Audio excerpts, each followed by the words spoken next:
علی نے کہا یہ بتاؤ تحکم بیننا بخلاف حکم اللہ فی المسلمین، کیا اللہ کے حکم کے خلاف مسلمانوں میں فیصلہ کرو گے؟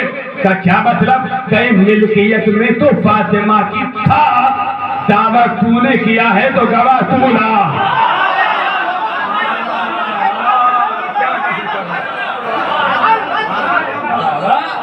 تو نے کیا ہے تو گواہ۔ اب اسے پھر وہی کہا بھائی دیکھیے اپنے منطقی گفتگو میں ہمیں الجھائیے نہیں، آپ کے پاس کوئی گواہ ہو تو گواہ لائیے۔ صداقت پہ بات چل رہی اس لیے جملہ پڑھ رہا ہوں، آپ کی دعا سے پورا خطبہ فدق عربی میں یاد ہے۔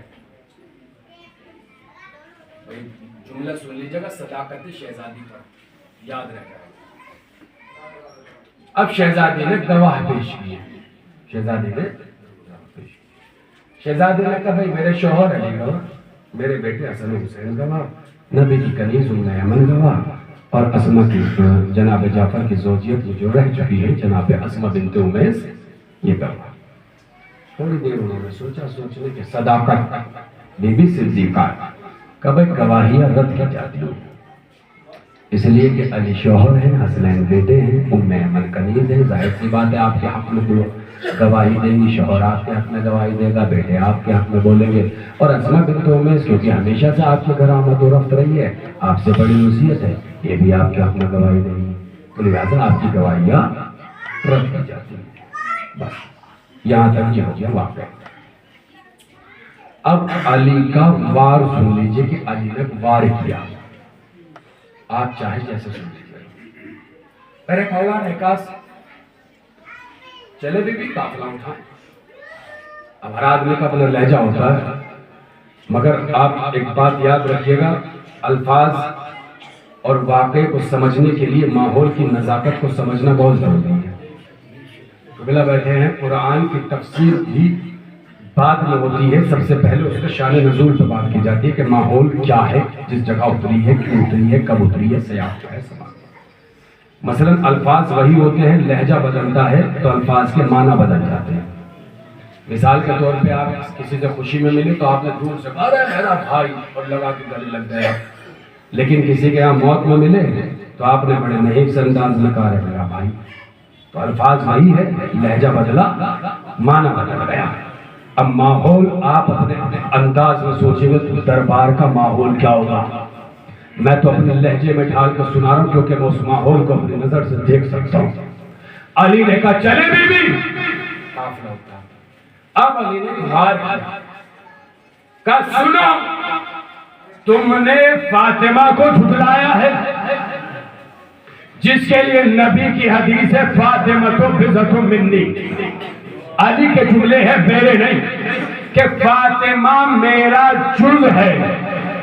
جب نبی سچا ہے تو پھر جز کتنا بڑا سچا ہوگا۔ میں دعائیں چاہتا ہوں آپ سے، جب نبی سچا ہے تو پھر جز جھوٹا کیسے ہو سکتا ہے؟ جز سے بڑا سچا صدیقہ۔ مگر تم نے ان کی گواہی کو جھٹلایا، چلو چھوڑو آگے بڑھو۔ تم نے میری گواہی کو جھٹلا دیا۔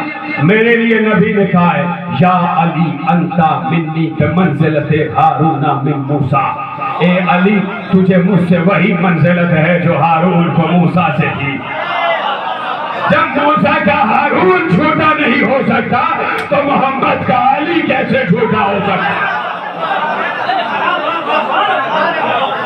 ذرا سا خیر وقت کی، لیکن تو نے میری گواہی کو جھٹلایا، چل چھوڑ آگے بڑھ۔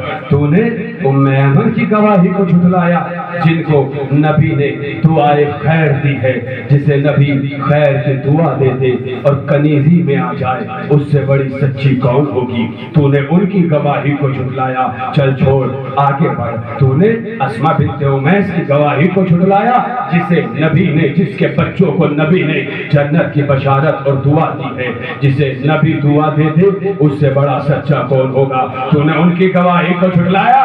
تو نے حسن و حسین کی گواہی کو جھٹلایا، توجہ، جن کے لیے نبی نے کہا ہے الحسن والحسین سیدہ شباب اہل جنہ۔ حسن و حسین جنت کے جوانوں کے سردار ہے، جنت میں کوئی چھوٹا جائے گا نہیں، تو سرداروں سے بڑا سچا کون ہوگا؟ چہرے بندے ہاتھ دعائیں چاہتا ہوں اگر بات پہنچ جائے. بہت اچھا سنا آپ نے نتیجہ خیز جملہ جو ابھی تک نہیں بولے شاید ہم مجھے دعائیں دیں کہ تو نے اتنی بڑے بڑے صدیقین کی صداقت کو چھٹلا دیا ہے.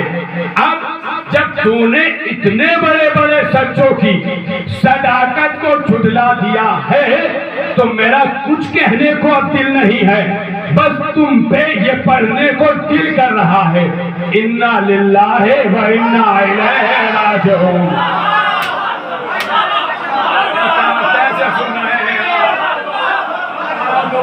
یہ خطابت نہیں, خدا کی قسم خطابت نہیں, علی نے دربار میں پڑھا ہے, علی نے دربار میں پڑھا ہے تم پہ انا للہ ہے.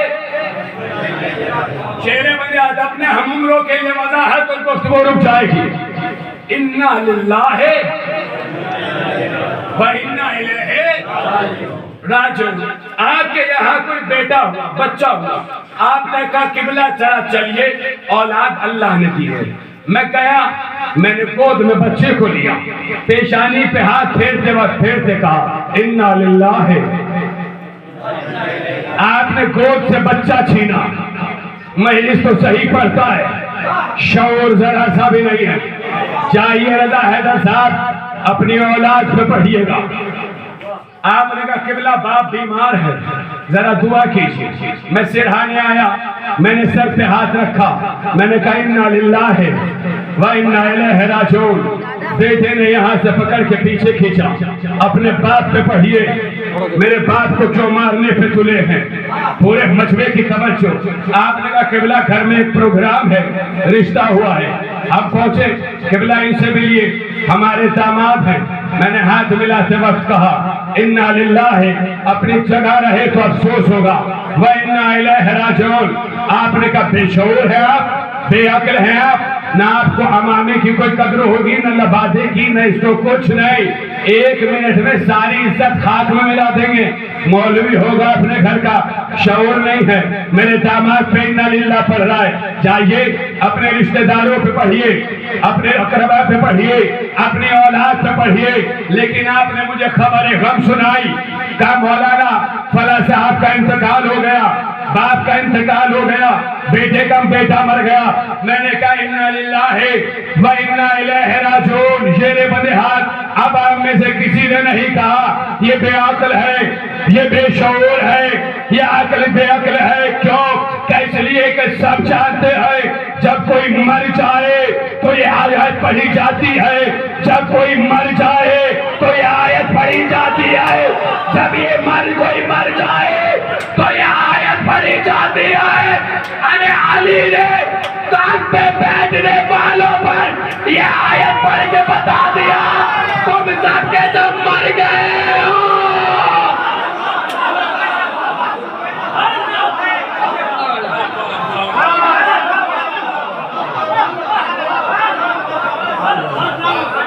تم سب کے ساتھ شیر بنے آج, تم سب کے ساتھ زور سے بولیے گا, سب کے ساتھ مر گئے ہو. تو مجھے یہ کہنے کا حق ہے کہ جو صداقت پنجے دل کو چھٹلائے وہ کل بھی مردہ تھا.